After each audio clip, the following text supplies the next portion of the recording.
La vidéo, c'est bon? Vous avez Oui, l'écran? merci. Très bien. Impec. Voilà, donc on va faire la présentation de la valise de désarmement. Alors, les prérequis. Donc, il s'agit de comprendre ce que sont les isotopes de l'hydrogène. Ensuite, savoir faire de l'hydrogène, savoir faire du deutérium. Euh, je pense que s'il y en a qui peuvent... Alors, on vous donnera le PowerPoint ou le PDF. Mais si vous voulez prendre des notes, je vais aller assez lentement pour ceux qui veulent prendre des notes. Donc, savoir faire de l'hydrogène, savoir faire du deutérium, savoir faire du tritium, et ensuite construire ou acheter des réacteurs, c'est-à-dire les petites balles, avec soit 2 ou 3 chambres imbriquées. Maintenant, on va parler des isotopes de l'hydrogène. On l'a vu déjà quand on a parlé, je crois, des éléments atomiques. Attendez, excusez-moi.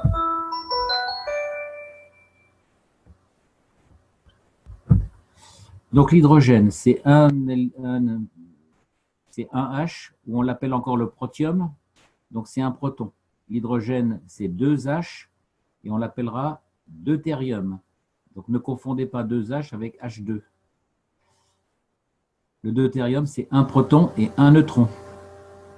Ce qui fait la différence entre l'hydrogène et le deutérium, c'est que vous avez un neutron en plus.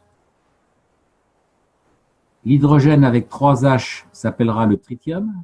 Vous aurez toujours un proton comme dans l'hydrogène, mais vous aurez 2 neutrons.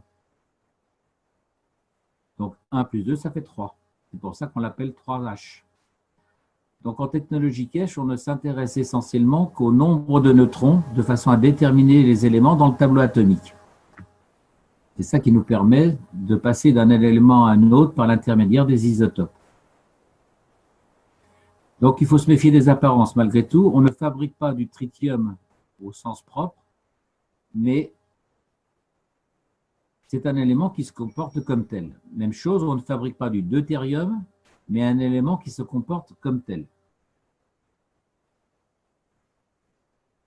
Voici à nouveau une façon de voir les 3 hydrogènes. L'hydrogène simple. Donc ça, c'est une forme de réacteur où là, la façon dont les ganses se sont placées, on a un effet d'attraction. Et là, on a placé les ganses de façon différente et on a un effet de répulsion. Donc, retenez simplement, selon la composition et l'ordre des ganses que vous allez placer, vous allez soit avoir un effet d'attraction, soit un effet de répulsion. Ici, on a, de façon schématique, les 3 types d'isotopes hydrogène séparément. Donc là, ici, la façon de produire du protium, de l'hydrogène simple, la façon de produire du deutérium, le 2H, et ici, la façon de produire le tritium, le 3H. On voit que pour produire le tritium, ici, on est obligé de passer par l'obtention de CH3. Alors que pour obtenir du deutérium, on le verra à nouveau tout à l'heure, on a une obtention de façon directe. Pour obtenir de l'hydrogène, on va le voir tout à l'heure, la façon de procéder. Ne vous attardez pas trop sur cette image. Donc là, ici, en ce qui concerne le deutérium, vous voyez qu'il y a 2 façons d'obtenir du deutérium. Là, ici, vous aurez la forme de gaz, alors qu'ici, vous aurez la forme de ganse, ce qui n'est pas la même chose.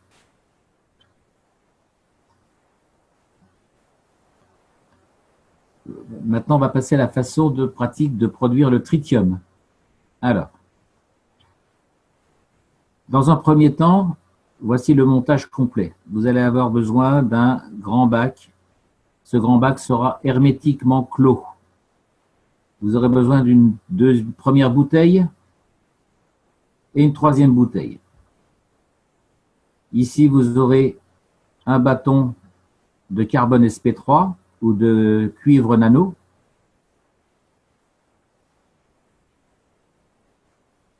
Vous allez relier vos 2 bobines ici de façon accessoire, mais je vous le conseille, vous allez ici placer un mini-magrave. On verra ce que c'est que ce mini-magrave. Vous allez capter ici de l'hydrogène sous forme gazeuse qui va passer dans un tuyau, arriver par la seconde bouteille ici en dessous, barboter dans de l'eau isotonique, de l'eau salée, ressortir par pression de votre bouteille pour rejoindre le grand bac par le bas et à nouveau barboter sous forme de bulle et ressortir ici. Cet hydrogène qui va ressortir va provoquer une pression. Cette pression va s'exercer sur un petit bac rempli de CH3 qui flotte sur une solution d'eau salée. Étant donné que vous placez à nouveau une bobine ici et une bobine ici, toutes les deux ici sont en carbone ou cuivre nanoplaqué. Au centre, vous avez une bobine de zinc. Toutes les bobines carbone sont connectées entre elles et les bobines de zinc sont connectées entre elles. Donc, vous avez votre connexion qui est ici et vous allez donc produire dans le fond du gaz, du CO2, comme quand vous faites du CO2 de façon normale. Et donc, le CH3 va se combiner avec votre hydrogène en surpression.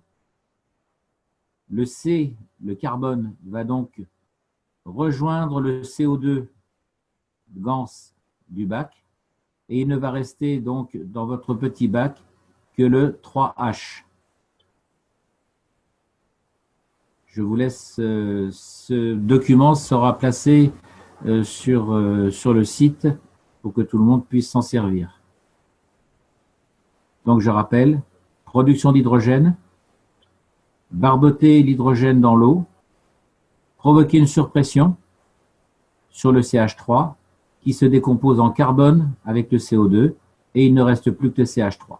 Donc voici le montage que vous avez à réaliser pour obtenir le tritium.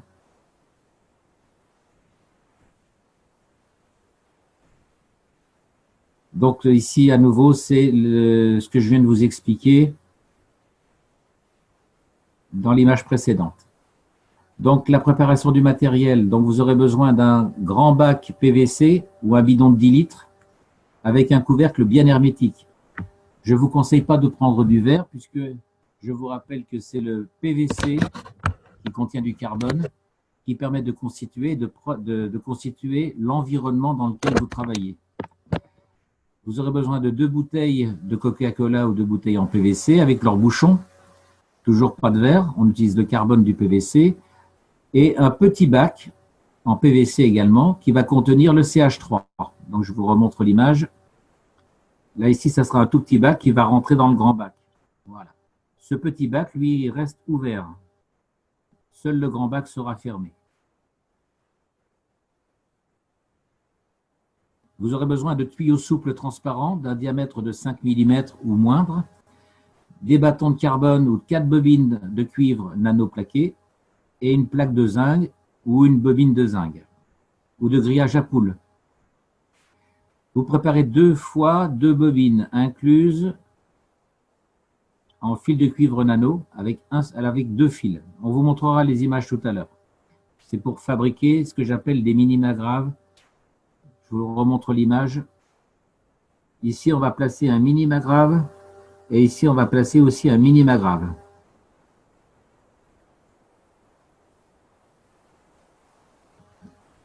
Donc, il faudra, la première bouteille, il faudra la percer de 2 trous dans la partie conique, de façon à passer à la fois les fils ou les fils de connexion si vous prenez des bâtons de carbone. Il faudra percer le bouchon pour passer le tuyau et ensuite le coller pour que ça soit hermétique, puisqu'on a affaire à une émission de gaz, donc que ça soit bien hermétique. La seconde bouteille, même chose, vous la percez le bouchon pour passer le tuyau, vous collez. Même chose, vous par contre, vous allez percer la base de la bouteille cylindrique pour également faire passer le tuyau. Je vous remontre l'image. Ici, on perce pour faire passer le tuyau. 2 percements ici pour faire sortir les fils de vos bobines, bien que les fils de bobines, on pu les mettre à l'extérieur. Ici, donc, vous percez pour passer votre tuyau, vous percez votre bouchon pour passer votre tuyau. Et ici, on percera le grand bac. Et tout ça sera collé puisque c'est l'hydrogène qui sort. Et donc, il faut vraiment que ça soit hermétique. Alors, maintenant, je vous ai parlé de faire deux petites bobines Magraves. Donc ça, c'est sur une idée d'une Guyenne, de façon à vraiment travailler dans un environnement complètement plasma et le moins possible dans la matière. Donc vous allez faire deux bobines que vous allez inclure l'une dans l'autre, tout simplement. Alors là, j'ai dit qu'on utilisait un seul fil, j'ai oublié de modifier le texte. L'idée, en fait, c'est ça, c'est de faire un Magrave que vous allez connecter entre le plus et le moins avec vos fils. Je vous remontre. Voilà, vous allez connecter selon le métal étant le plus ici et le nano étant le moins, le négatif ici. Voilà. Même chose ici, vous allez reproduire un petit Magrave ici. Maintenant, comment vous allez faire vos bobines? Vous avez 4 façons de placer vos bobines. Tout ça, ça dépend de votre intention. Donc, vous pouvez faire vos bobines les deux dans le même sens, les deux dans le sens anti-horaire, ou alors une bobine dans un sens, une bobine dans l'autre, et une bobine dans l'autre, et une bobine dans un sens. Donc, il y a 4 façons d'orienter, d'enrouler vos bobines. Tout ça dépend de votre intention de départ.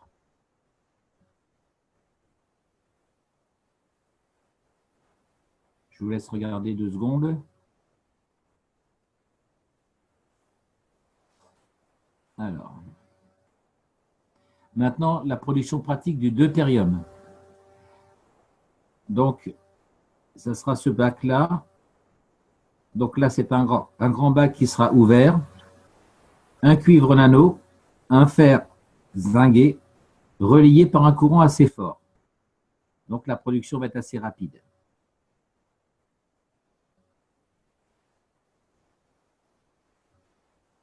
Je pense que Guyenne tout à l'heure vous dira qu'on peut obtenir le deutérium encore d'une façon différente. Ici, je pense que si on met un Magrave, on peut obtenir du deutérium de la même façon. Le deutérium sera de couleur bleue, alors que le tritium sera de couleur très foncée.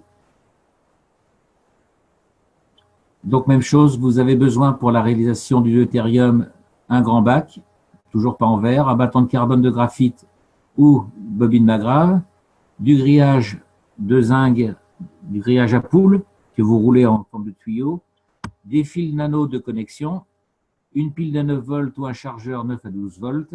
Le but étant de créer un courant fort. Vous le connectez le plus, bien sûr, au métal zinc et le moins au carbone ou à la bobine nano. Et donc, vous aurez comme résultat du deutérium sous forme de ganse.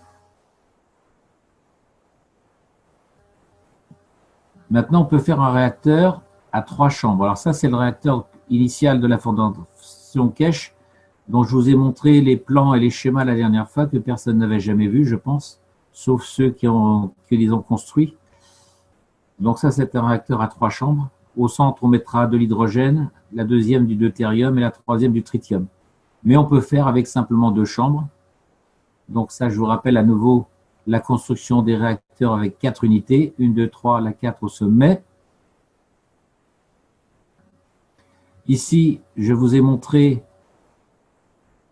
qu'avec une imprimante 3D, on peut construire le réacteur. Donc ça, ce modèle 3D a été utilisé à partir des plans originels de celui-ci. Tout ça pour vous dire que soit vous les construisez vous-même si vous avez une imprimante 3D, vous pouvez les faire avec des balles transparentes qu'on achète au moment de Noël. Le problème, c'est que vous ne pourrez pas faire tourner votre balle centrale. Elle risque de tourner toute seule normalement, de par la force centrifuge de la seule grosse balle extérieure. Enfin, je vous ai montré ça, c'est pour ceux qui sont intéressés d'avoir les plans d'un modèle en 3D. Là, maintenant, on va passer au matériel de façon à faire tourner nos réacteurs. Donc ici, on a pris des petits moteurs, on en a parlé déjà une fois dans un atelier précédent, des petits moteurs de disque dur qui ont la propriété de tourner à 15 000 tours minute. Bon, ici, vous aurez besoin d'un petit tuyau qui va s'emboîter ici sur l'axe du moteur. qui évitera de coller directement sur le moteur. Ici, les fameuses boules de Noël en demi-sphère.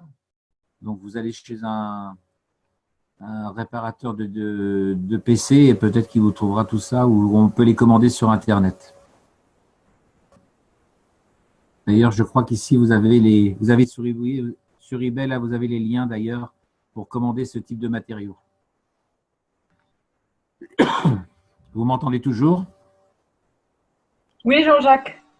Bien. Alors maintenant, on va passer aux quantités de composants pour 4 unités. Une unité, c'est 3 réacteurs.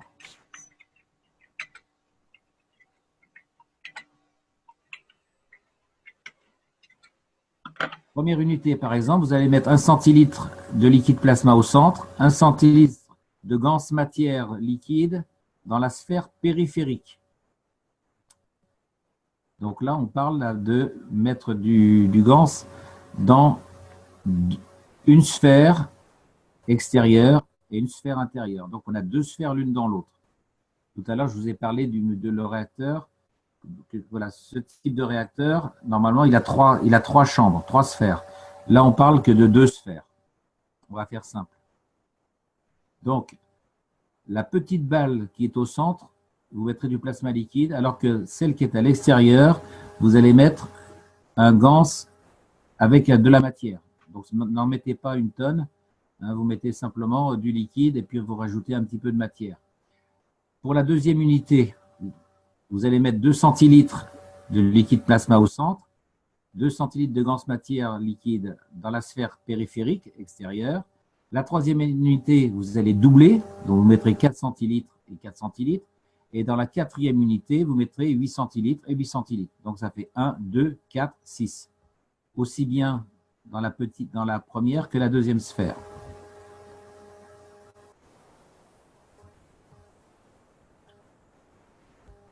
Je vous rappelle à nouveau l'interaction des plasmas entre 2 réacteurs. Un premier réacteur émet un champ, un deuxième réacteur émet un champ, et au centre, vous avez le plasma résultant et la création d'un champ secondaire. Donc là, on va avoir l'action de deutérium, du tritium sous forme d'un réacteur, avec l'interaction au centre.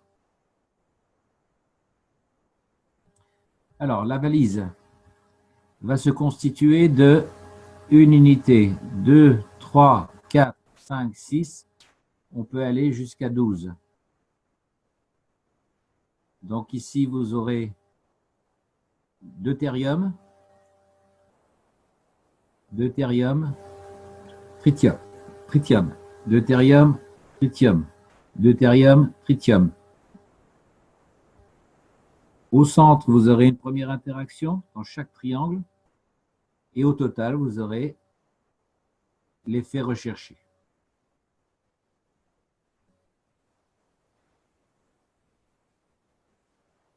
Donc on peut faire ici, on peut avoir seulement 3 unités, 1, 2, 3. On peut en avoir 6, on peut en avoir 12. À vous de choisir. Donc ici, je vous rappelle que par effet de sommation de pyramide en pyramide, va se créer donc un foyer central apparemment vide, mais qui est l'énergie source phénoménale. Cette énergie bondit à l'extérieur.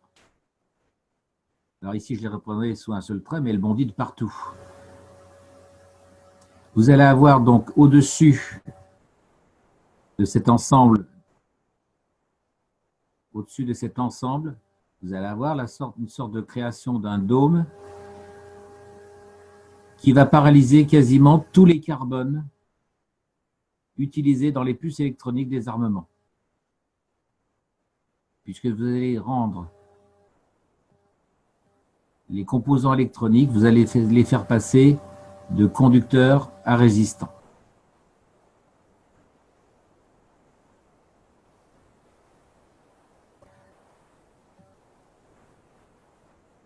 Le deutérium a la propriété de solidifier la matière. C'est ce que je viens de dire au sujet des armements. Donc vous allez solidifier les micropuces, toutes les parties électroniques des armes. Et en constituant votre unité ici, vous allez créer comme un plancher solide sur lequel on peut réellement marcher. Je suppose, et ça, il faudra faire des tests, que si vous avez placé tout ça à 1 mètre du sol, bah, à mon avis, vous devriez pouvoir marcher ici avec un plancher solide inapparent. Ça, c'est pour le deutérium. Le tritium, lui, par contre, a la capacité de faire léviter et de faire décoller, et notamment de faire élever l'âme. Si j'ai bien retenu ce qu'a dit M. Kesh, vous avez ainsi quasiment une boîte à souhaits pour réaliser tout ce que vous avez envie de réaliser. Lorsque vous allez faire tourner chaque double sphère, donc on a dit qu'il y avait, là pour l'instant, s'il y en a qui veulent faire avec 3 sphères, qui ont les moyens de construire avec une imprimante 3D 3 sphères, vous le faites. Mais pour que tout le monde puisse le faire et le réaliser avec des moyens simples, on va faire avec 2 sphères. La grande sphère ici est remplie avec un plasma d'eau liquide, le plasma liquide, uniquement que de l'eau, plasma. Au centre, vous aurez le même... Non, pardon, ici vous aurez le gans matière, autant pour moi. Vous aurez le plasma avec du gans matière. Ici, vous aurez l'eau plasma. Lorsque vous allez mettre en rotation avec le moteur, vous allez créer ici par la force centrifuge, vous allez créer ici un vide. Pardon. Et c'est ce vide apparent qui est la source d'énergie phénoménale. Donc c'est ça le vrai plasma. Il est invisible, c'est lui le plasma, l'origine de la matière, l'origine de l'univers. Donc c'est la rotation que l'on va imprimer avec les moteurs qui va entraîner par la force centrifuge une force vers l'extérieur et repousser vers les parois, va repousser le gans matière ici, sur la paroi. Donc en fait ici vous n'aurez plus qu'en apparence que de l'eau plasma. Le plasma matière étant plaqué contre les parois. Voilà, donc la valise provoque l'élévation de l'âme. À ce moment-là, si on veut faire une valise uniquement pour cette élévation de l'âme, on utilisera le tritium. Et pour la valise de désarmement, il faut solidifier le carbone, les connexions carbone, et on utilisera à ce moment-là le deutérium. Normalement, il n'y a pas besoin de moteur. Si on place correctement nos 3 réacteurs dans chaque unité, si vous placez correctement ces 3 unités, normalement, ça devrait se mettre à tourner tout seul. Donc, je suppose qu'il faut trouver la bonne distance entre ces 3 réacteurs pour avoir le démarrage instantané, le démarrage qui se fasse tout seul. Donc, normalement, il n'y a pas besoin de moteur. Une fois que le premier moteur va démarrer, étant donné que son plasma va irradier vers l'extérieur, il va mettre en route le second moteur, la seconde boule, qui va mettre en route la 3e, et ainsi de suite. Donc, la rotation va se propager d'unité en unité.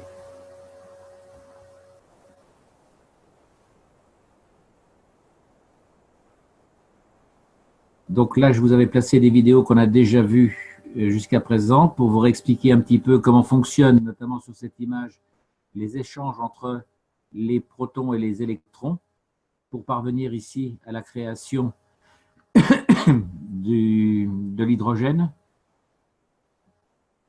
Je vous avais montré ici les plasmas de façon visuelle.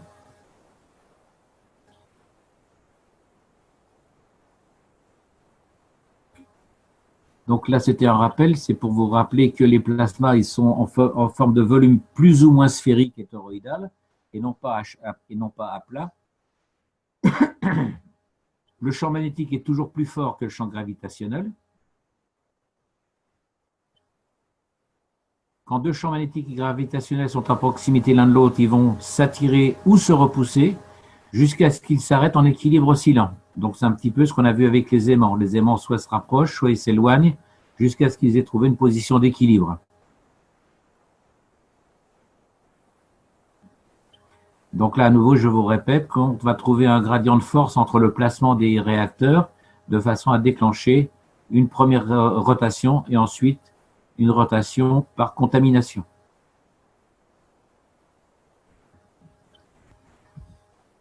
Donc à l'origine de l'univers, il n'y a rien, simplement le vide impensable absolu, ce qu'on pourrait appeler un trou noir, mais M. Kech dit que ce trou noir n'existe pas, il faut bien lui donner un nom, duquel émane un rayon en ligne droite, on l'avait déjà vu dans une vidéo précédente, avec une extrémité négative et une extrémité positive, qui va se comporter comme un serpent, et qui à un moment donné va s'enrouler sur lui-même pour donner un tore.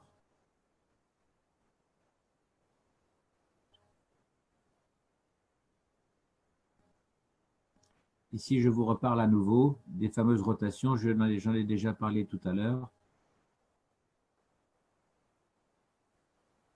Voilà, j'en ai terminé avec cette partie sur la valise de désarmement. Ça nous a demandé pas mal de réflexion et de revisionner les enseignements pour bien comprendre le deutérium, le tritium, ce qui n'était pas facile à comprendre à partir du KSW 181. Est-ce que vous avez des questions à poser?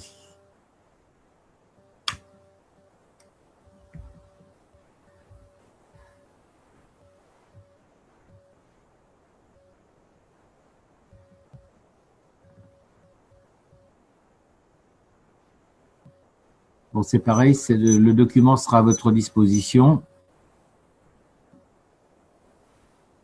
Donc, je vous remontre, si vous voulez, surtout en ce qui concerne la fabrication, la deutérium.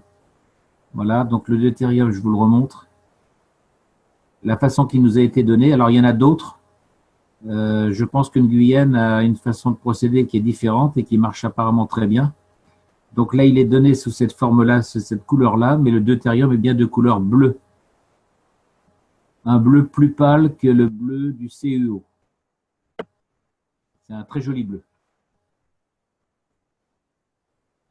Vous m'entendez toujours? Oui, oui. Oui, très bien. D'accord.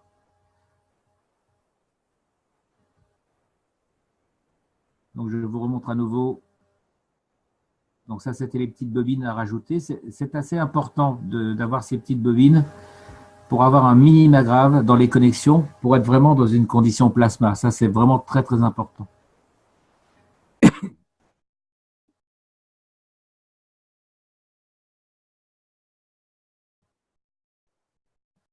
Voilà, donc fabrication d'hydrogène, je vous remontre, ça passe dans une bouteille. Donc le principe est assez simple, après c'est la réalisation. Donc ici, il faudra vous arranger pour que tout soit placé à l'intérieur, percer les trous à l'avance pour faire passer vos fils et surtout rendre bien votre bac ici totalement hermétique de façon à ce qu'il y ait vraiment une compression d'hydrogène sur le CH3.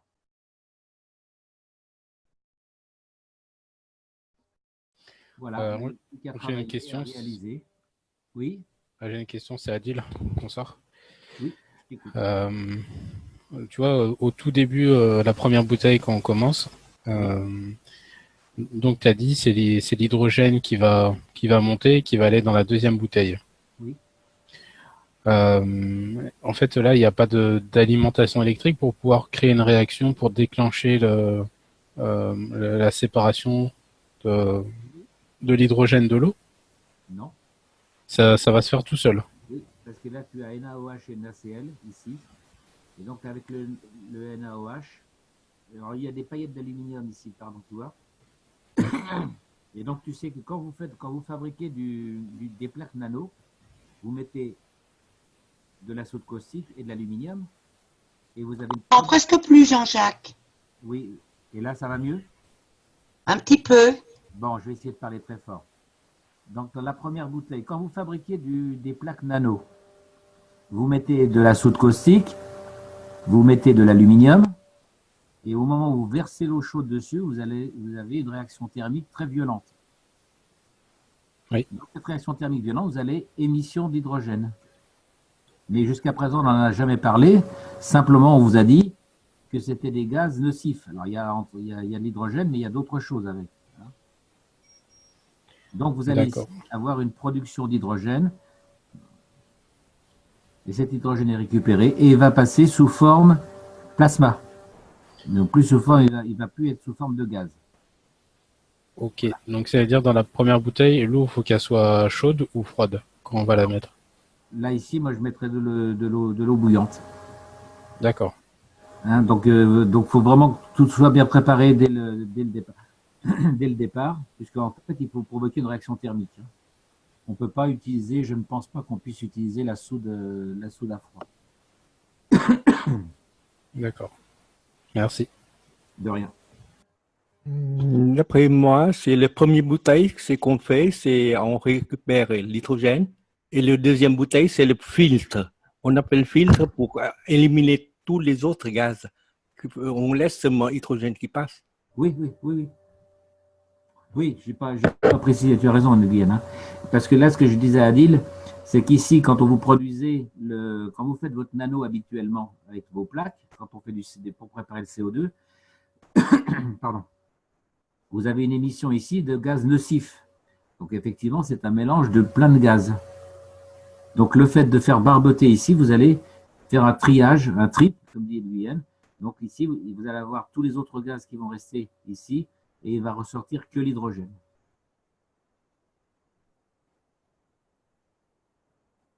Merci, Nguyen. Bienvenue. Avez-vous d'autres questions? Donc alors c'est assez simple dans la façon de préparer. Hein. On sait tous déjà, on a tous déjà les processus de fabrication indépendamment. Maintenant c'est au niveau du montage. Bon, il faut être un petit peu astucieux, bricoleur. Pardon. Il y a ces bobines-là, effectivement, si on peut les inclure dès le départ dans la bouteille, les faire passer à travers la bouteille, enfin il y a différents systèmes. Mais je pense que si on les met à l'extérieur, on doit pouvoir avoir le même résultat. Mais là, on a fait sortir les fils sur les côtés, mais on peut les inclure dans le bouchon directement. Ton son est à nouveau très faible, Jean-Jacques. Oui, je dis que là, ici, on a fait sortir les bobines par les côtés de la bouteille, ici. C'est pas facile à réaliser. Il suffit, moi j'ai créé des kits de CO2 avec, dans des petites bouteilles d'Evian, des bouteilles de 25 centilitres. J'ai fait tout rentrer par le bouchon. Donc vous percez votre bouchon pour faire rentrer vos fils de connexion ici. Vous les tordez pour que les bobines soient contre les parois. Et puis ça sera très bien. Voilà. Et au travail.